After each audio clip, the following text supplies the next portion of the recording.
المرسلين وعلى آله وأصحابه أجمعين أما بعد أعوذ بالله من الشيطان الرجيم بسم الله الرحمن الرحيم يا أيها الذين آمنوا اذكروا الله ذكرا كثيرا صدق الله المولانا العلي العظيم وصدق رسوله النبي الأمين الكريم ونحن على ذلك لمن الشاهدين والشاكرين والحمد لله رب العالمين. اللهم صل على محمد وعلى آل محمد بقدر حسنه وجماله صلی اللہ تعالی علیہ وسلم. حضرات، یہ محفل پاک شادی کی تقریب کے موقع پر منعقد کی گئی ہے. سب سے پہلے میں دعا کرتا ہوں کہ اللہ تعالیٰ اس محفل کی برکت سے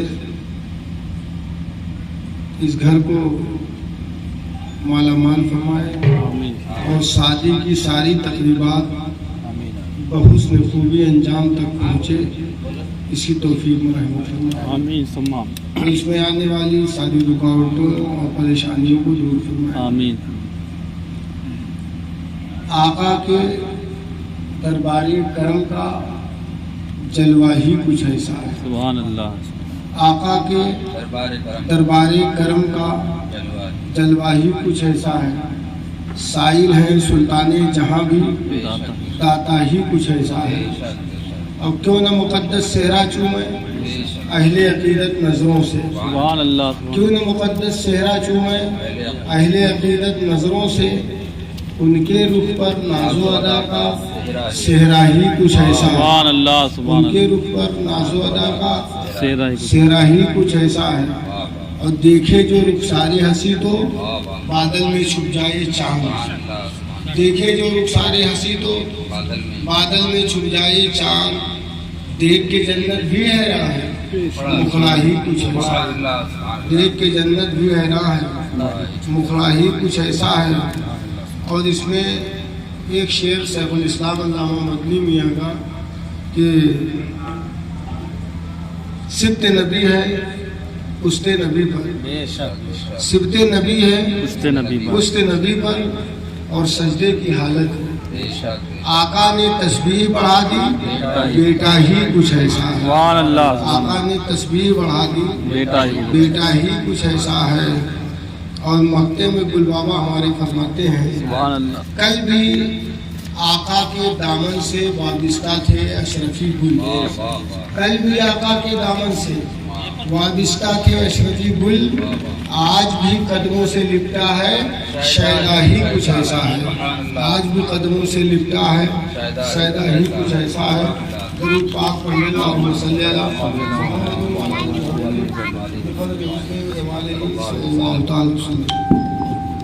حضرات،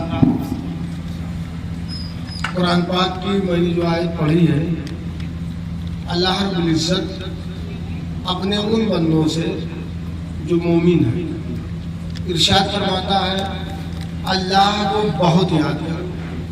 اللہ کو بہت یاد کر. اس کی تشریح تقریری طور پر بہت زیادہ دیر تک کی جا سکتی ہے. اس میں مختصر ٹائم میں کچھ باتیں آپ کے سامنے رکھتا ہوں. مفسرین فرماتے ہیں نعمت پر شکر ادا کرنا، مصیبت پر صبر کرنا، یہ اللہ کا ذکر ہی ہے. سبحان اللہ. اللہ کا ذکر. نعمت کے طور پر تم اللہ کا شکر ادا کیا کرو. جب نعمت کوئی ملے تو اللہ کا شکر ادا کیا کرو اللہ کے ذکر کے ساتھ. سبحان اللہ. اور کوئی مصیبت آ جائے تو صبر کیا کرو اللہ کے ذکر کے ساتھ. اور جو لوگ ایسا کرتے ہیں اللہ رب العزت کا ان پر کرم ہوتا ہے. سبحان اللہ. کئیوں ایک مرتبہ ایسا ہوتا ہے کہ دیکھنے میں وہ چیز فیور میں نہیں لگتی لیکن حقیقت میں وہ بندے کے بھلائی کے لیے بندے کے لیے وہی چیز بھلی ہے جو بندے کے ساتھ ہوا ہے. ذاکر اللہ کے بندے اللہ کے قرب کی ان منزلوں تک پہنچتے ہیں جہاں پر کوئی پہنچ ہی نہیں.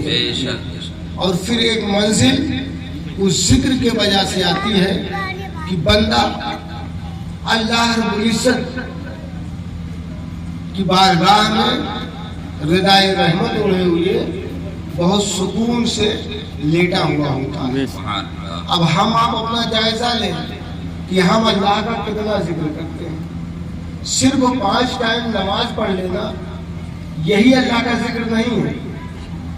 آگے ہے وَسَبِّحُوهُ بُكْرَةً وَأَصِيلًا، سبحان اللہ، صبح و شام اس کی پاکی بولا کرے۔ سبحان اللہ، اس کا مطلب یہ ہوا کہ کوئی بھی لمحہ اللہ کے یاد سے غافل ہونا ہی نہیں چاہیے۔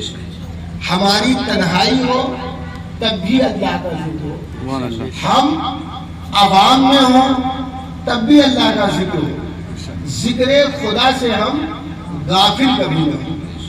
اب ہم اپنا جائزہ لیں، اب اپنا جائزہ لیں سبحان اللہ، کہ دن اور رات کے حصے میں ہم کتنا اللہ کا ذکر کرتے ہیں، کئی گھنٹہ، کتنا دیر، دن بھر میں اور رات ملا کر کے 24 گھنٹہ ہوتا ہے۔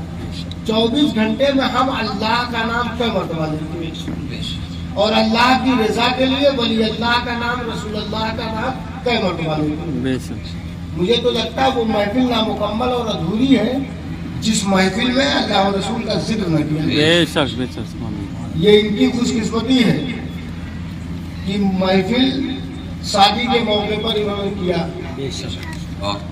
اس لیے اس محفل کے ذریعے میں یہ پیغام دوں گا کہ قطعی وہ کام کبھی مت کرنا جس سے اللہ و رسول ناراض ہوتا ہے، بے شک، بے شک، سبحان اور اللہ، وہ کام کرنا جس سے اللہ و رسول خوش ہوتا ہو۔ بے شک، سبحان اللہ، پیسے کے آمد میں، پیسے کی جانے میں 2 چیز کا دھیان رکھنا، بے شک، بے شک، کبھی بھی پیسہ غلط طریقے سے لانا مت، اور کبھی بھی غلط طریقے سے خرچہ مت کرنا۔ بے شک، بے شک، کبھی کبھی ہم لانے میں تو دھیان دیتے ہیں کہ حرام سے بچ جاتے ہیں، لیکن خرچہ کرنے میں ہم بچ نہیں پاتے اور کہتے ہیں کیا کروں، سماج ہے، سماج میں پیسہ خرچہ کرنے کا بہت سارا طریقہ ہے، اور وہ ان طریقوں میں سے ایک طریقہ یہ ہے کہ آپ نے حلال پیسہ لایا، اس کو خرچا کرنا ہے تو آپ اس میں خرچا کرو۔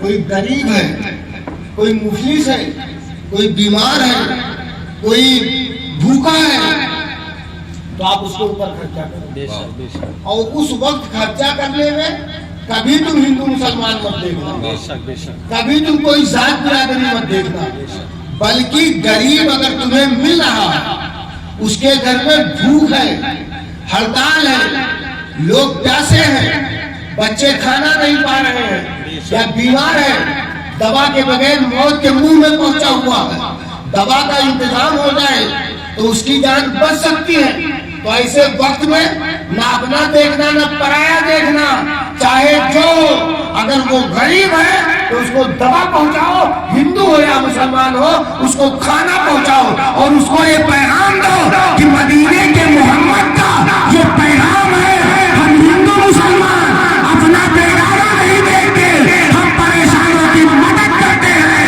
یہی مصطفیٰ کا پیغام ہے، یہی مذہب اسلام کا پیغام ہے۔ ہم نے اگر یہ پیغام لوگوں تک پہنچایا ہوتا تو آج ہمیں یہ دن نہ دیکھنا پڑتا۔ اللہ کے نبی صلی اللہ علیہ وسلم نے فرمایا کہ تم اس چیز کا دھیان دیا کرو، اور میرے نبی سے بڑا کوئی مسلمان تو ہے نہیں، وہ تو لوگوں کو مسلمان بنانے والے ہیں۔ بے شک، میں ایک مرتبہ پڑھ رہا تھا کہ میرے آقا صلی اللہ علیہ وسلم ایک دن بازار میں تھے، میرے آقا صلی اللہ علیہ وسلم کو اللہ رب العزت نے بائی فیس بڑا اچھا بنایا تھا، بے شک، بے شک، سبحان اللہ، اور بائی کریکٹر بہت اچھا بنایا تھا۔ دونوں چیزیں آپ کے اندر بے مثال اور لاجواب تھی، دنیا اس کا جواب لا ہی نہیں سکتی ہے۔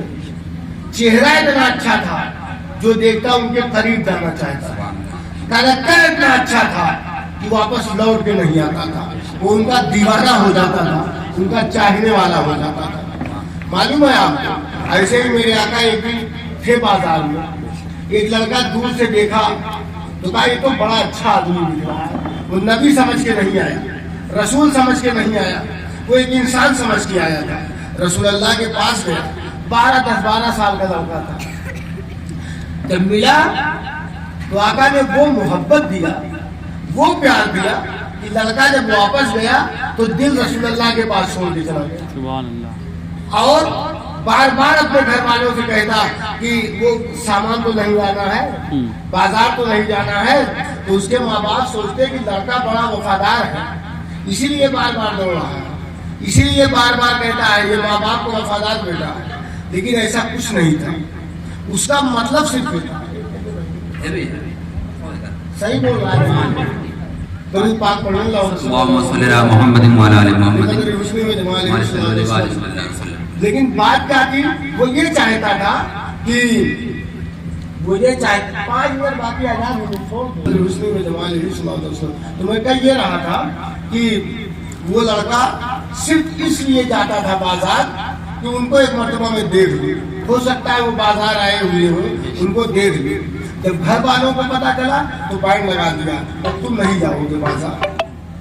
جب ملنے کی صورت نظر نہ آئی تو وہ لڑکا بیمار پڑ گیا. اطباء نے اسے لا علاج کر دیا.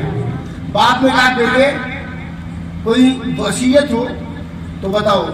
اس نے کہا کوئی نہیں. بہت زبردستی کری تو کہا کہ ایسا ہے کہ اگر تم میری وصیت کا عمل ہی کرنا چاہتے ہو تو تم صرف محمد کے پاس یہ پیغام پہنچا دو کہ ان کا ایک چھوٹا سا چاہنے والا بیمار پڑ گیا ہے اور اس کا باپ رسول اللہ کا دشمن تھا.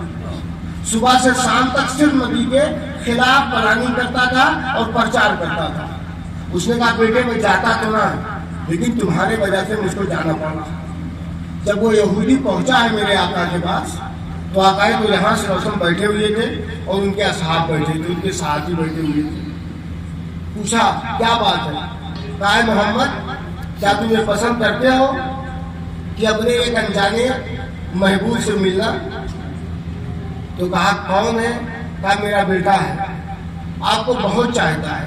اطباء نے لا علاج کہہ دیا ہے, بس ایک کام کرو وہ آپ کو یاد کر رہا ہے, کیا اس کے گھر جا سکتے ہو, میرے گھر آ سکتے ہو, میں آپ کا دشمن ہوں, دنیا جانتی ہے. 10-12 سال کا لڑکا جب نبی پیغام پاتے ہیں, ہم آپ ہوتے تو کیا کرتے؟ نہیں جاؤں گا, یا اچھا جاؤ بول دو ابھی آ جاؤں گا, کل آ جاؤں گا, تھوڑی دیر بعد آ جاؤں گا. لیکن بار مصطفیٰ جان رحمت صلی اللہ علیہ وسلم ہم نے خود اپنے مانگتے پھرتے ہیں اغیار سے مٹی کے جلا اپنے خورشید کو پھیلا دیے. سائے ہم نے ہمارے پاس آفتاب رسالت اور ماہتاب نبوت نصیب فرما ہے. ان کی سیرت پر عمل کر لیتے تو قسم خدا کی پوری دنیا کلمہ تو نہ پڑھتی, لیکن یہ ماننے پر مجبور ہوتی کہ محمد جیسا دنیا میں کوئی نہیں ہے. لوگ ہمیں دیکھ کر کے ہمارے نبی کو تنقید کر رہے ہیں, یہ ہماری وجہ سے. اس لیے میں آپ کو بتاؤں کہ آقا دو جہاں صلی اللہ علیہ وسلم ترنت کہتے ہیں چلو چلتا ہوں, چلو چلتا ہوں. اپنے صحابی کے لیے ان کے گھر پہنچے, دیکھا لڑکا لیٹا ہوا ہے. وہ میرے آقا پہنچے, آنکھ کھول کے دیکھا, آنکھوں میں کچھ باتیں ہو رہی تھی, آنکھ دبائی ہوئی تھی. کبھی اپنے باپ کو دیکھتا, کبھی رسول کائنات کو دیکھتا. میرے آقا اس کے سرانے بیٹھ گئے اور اس کے سر کو اپنے گود میں رکھ لیا, ساتھ سہلانے لگے. کہتے بولو بات کیا ہے, دیکھو میں آ گیا ہوں, جس سے پیار کرتے ہو تمہارے پاس موجود ہے. قسم خدا کی 100 سال کی زندگی 10 سال کے لڑکے پر قربان ہے کہ جس کے سامنے وقت کا سب سے بڑا انسان اور اللہ کا محبوب موجود ہے, اور یہ کہہ رہا ہے میں تو تمہارے پاس موجود ہوں. جانتے ہو پھر وہ اپنے باپ کی طرف دیکھا, شاید یہ کہنا چاہتا تھا کہ ابا دل تو میں نے پہلے ان کو دے دیا تھا, صرف زبان سے نہیں بولا ہوں, اجازت دے دو. باپ نے کہا کہ اب جو چاہے یہ کرے, آپ ذمہ دار ہو. میرے آقا نے کہا بس ایک مرتبہ کلمہ پڑھ لو. سبحان اللہ, سبحان اللہ. وہ کلمہ پڑھا, روح نکل گئی. اس کے بعد نے کہا کہ میرے کام کا نہیں, اس کو لے جاؤ, اپنے طریقے سے مٹی وزیر کرو. راوی بیان کرتا ہے جب جنازہ چلا ہے تو میرے آقا پنجے کے بل چل رہے تھے, سبحان اللہ, پنجے کے بل چل رہے تھے. اور پنجے کے بل جب چل رہے تھے تو لوگوں نے پوچھا حضور کیوں ایسا؟ قائد میں فرشتے آ گئے ہیں کہ پیر رکھنے کی جگہ نہیں. اور قبر میں اترنے کی بات آئی کہ میرے آقا نے فرمایا نہیں. لوگوں نے کہا حضور ہم اترے قبر میں, ان کو قبر میں ہم اتارے, آج ہوتا کیا ہے؟ جو پرہیزگار نیک متقی لوگ ہیں وہ قبر میں نہیں اترنا چاہتے, جبکہ چاہیے یہ کہ